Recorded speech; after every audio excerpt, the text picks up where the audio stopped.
नमस्कार, माझं नाव प्रशांत आहे आणि सिनेमा टॉकीजमध्ये तुमचं स्वागत आहे। सिनेमा टॉकीज काय आहे? सिनेमा टॉकीज ही अशी जागा आहे जिथे मी तुमच्याशी भरपूर बोलणार आहे, तेही मराठी सिनेमाबद्दल। येणाऱ्या फिल्मचे ट्रेलर असून दे किंवा ती पूर्ण फिल्म असू दे, त्या सगळ्याचे रिव्ह्यू मी तुमच्याबरोबर शेअर करणार आहे। आपण सगळ्यांना माहिती आहे की आपण किती कन्फ्यूज आहेत। येणाऱ्या प्रत्येक आठवड्यात एवढ्या नवीन फिल्म्स येतात की आपण नक्की कोणती बघावी, आणि महत्त्वाचं म्हणजे योग्य फिल्म जर आपण निवडायचं चुकलो ना, तर आपण चुकीची फिल्म बघतो आणि आपला पूर्ण वीकेंड खराब करून ठेवतो। पण काही हरकत नाही, ह्याच्यात मी तुमची मदत करीन।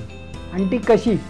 तर येणाऱ्या प्रत्येक फिल्मचा ट्रेलर आणि येणारी फिल्म याचा फर्स्ट डे फर्स्ट शो बघून मी तुमच्याबरोबर त्याचा रिव्ह्यू शेअर करीन। त्याने काय होईल की तुमच्याकडे एक ऑप्शन मिळेल की नक्की कुठची फिल्म बघावी, आणि तुम्ही योग्य फिल्म बघाल आणि तुमचा वीकेंड जराही वेस्ट जाणार नाही। पण आणि ह्या सगळ्यात मला तुमची मदत लागेल। कशी? तर मी जे रिव्ह्यू करीन ते तुम्हाला सगळे माझ्या यूट्यूब चॅनलवर सबस्क्राईब करावे लागतील आणि माझ्या फेसबुक आणि ट्विटरला तुम्हाला फॉलो करावं लागेल, जेणेकरून काय होईल की मी जे काही अपडेट देत जाईन ते तुमच्यापर्यंत पोहोचत राहतील। See you soon, bye bye.